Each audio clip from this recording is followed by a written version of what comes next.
Olá e bem-vindo à apresentação de seminário da disciplina de Máquinas Operatrizes dos alunos do 10º semestre de Engenharia Mecânica com ênfase plena do Centro Universitário FEI.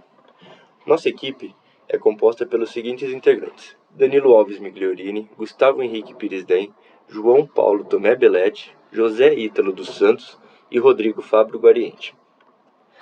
Esta apresentação irá enfatizar o comportamento térmico de uma máquina-ferramenta equipada com motores lineares, um estudo publicado pela International Journal of Machine Tools and Manufacture em 2004. Os tópicos abordados nessa apresentação serão resumo, objetivos, introdução, metodologia, erros térmicos, análise térmica e os resultados. O desenvolvimento de um sistema de avanço com alta velocidade em máquinas-ferramenta demonstra-se um grande empecilho na indústria. A implementação de tal sistema pode gerar grandes problemas de calor, causados pelo atrito entre os componentes.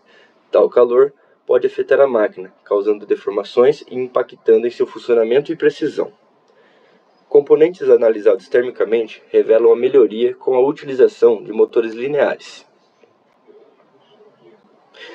O objetivo desse estudo enfatiza-se na análise de fontes de calor crítica e erros térmicos resultantes em uma máquina-ferramenta equipada com motores lineares, quando operada em altas velocidades. Máquinas-ferramenta, também chamada de máquinas operatrizes, são equipamentos de usinagem versáteis que exercem diversas funções por meio da movimentação mecânica de um conjunto de ferramentas em uma única máquina. Motores lineares consistem em motores de alta velocidade e precisão, tendo seu movimento ditado linearmente ao invés de rotativamente. São geralmente utilizados em trilhos quando em máquinas-ferramenta.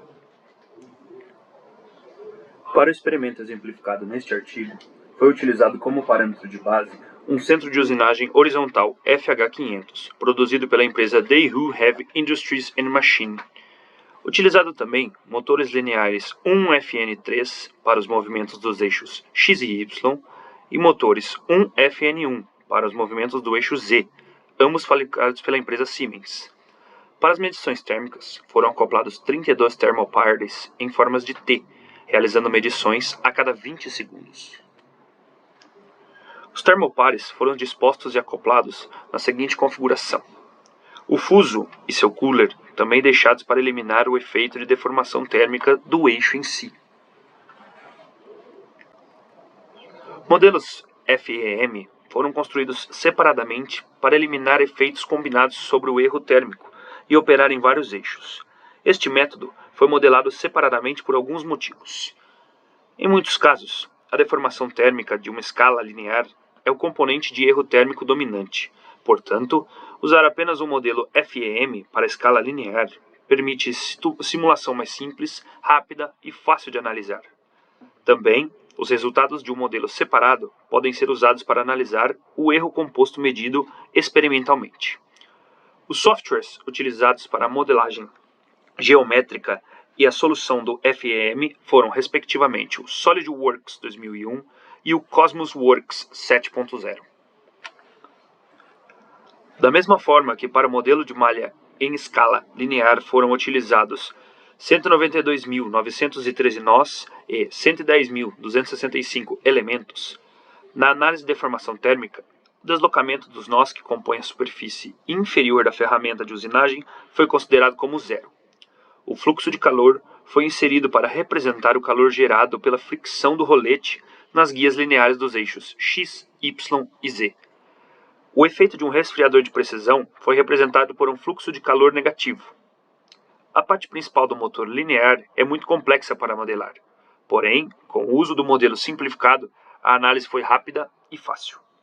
A parte primária do motor linear foi substituída por uma força atrativa perpendicularmente, pois existe uma lacuna de ar entre as peças primária e secundária, onde atua uma força eletromagnética. Isso confirmou que, embora houvesse expansão térmica, a lacuna mudou com a expansão, sem causar nenhum erro térmico significativo. Foram investigadas a expansão térmica e a curvatura da ferramenta da máquina, como resultado do calor gerado pelos motores lineares. Os resultados dos experimentos apresentam as fontes de calor mais importantes, sendo elas de dois tipos: fontes de calor interna e fontes de calor externa. As fontes de calor internas consistem no calor gerado pelos motores lineares em operação de alta velocidade, do atrito produzido pelas esferas e roletes no bloco, e também a configuração da ferramenta para os sistemas de arrefecimento. Para as fontes de calor externas, apenas a temperatura ambiente foi levada em consideração. Os calores, como outras máquinas de operação, operadores e sistemas de iluminação, foram retirados do ambiente experimental.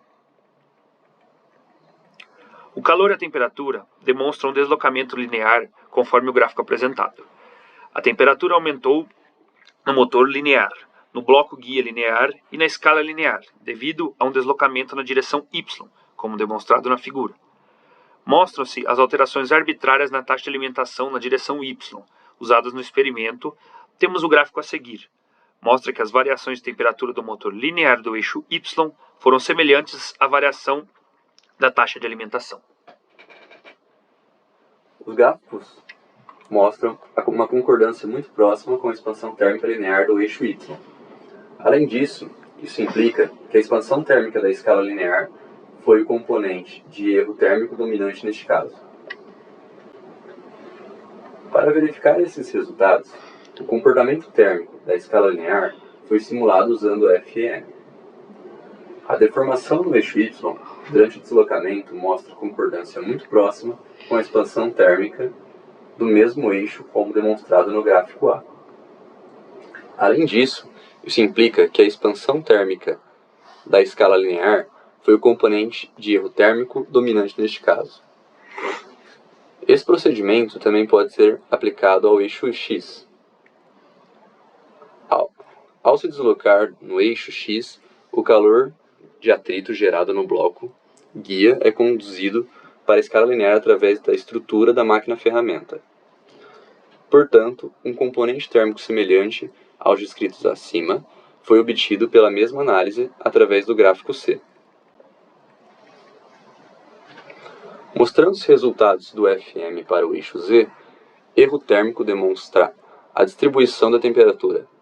A temperatura do eixo Z aumentou conforme o movimento, causando deformação térmica. A deformação térmica do eixo Z foi de aproximadamente 15,2 micrômetros, na direção negativa em relação ao espelho do interferômetro do laser, enquanto que a expansão térmica deslocou o eixo Z em aproximadamente 4,6 micrômetros na direção positiva, como mostra as figuras.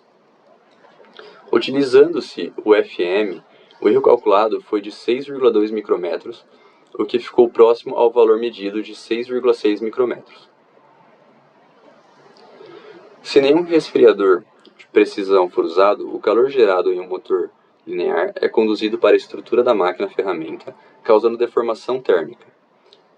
Este efeito foi analisado nas figuras A. As figuras B demonstram uma deformação térmica causada por essa distribuição de temperatura. O eixo X expandiu-se além disso. O eixo Y, em escala linear, expandiu-se para cima, juntamente. A partir dos resultados simulados do FM, foi calculado que a escala linear subiu 34 micrômetros. Como resultado, no gráfico C, a discrepância entre os dois experimentos foi esclarecida. Os componentes de erro térmico dominantes e suas magnitudes foram identificados a partir dos resultados medidos experimentalmente e FM. Perdas de calor no motor linear, o calor por fricção no bloco e o sistema de resfriamento do motor foram considerados os fatores de calor internos importantes, enquanto a temperatura ambiente foi a única fonte de calor externo significativa. O movimento associado da escala linear e a expansão térmica da própria escala linear. Quando nenhum resfriador de precisão foi utilizado, o calor gerado no motor linear foi conduzido para a estrutura da máquina-ferramenta, causando deformação térmica. Dados obtidos podem ser utilizados para a otimização e compensação do projeto de máquinas-ferramentas, aumentando assim a precisão da operação. Obrigado.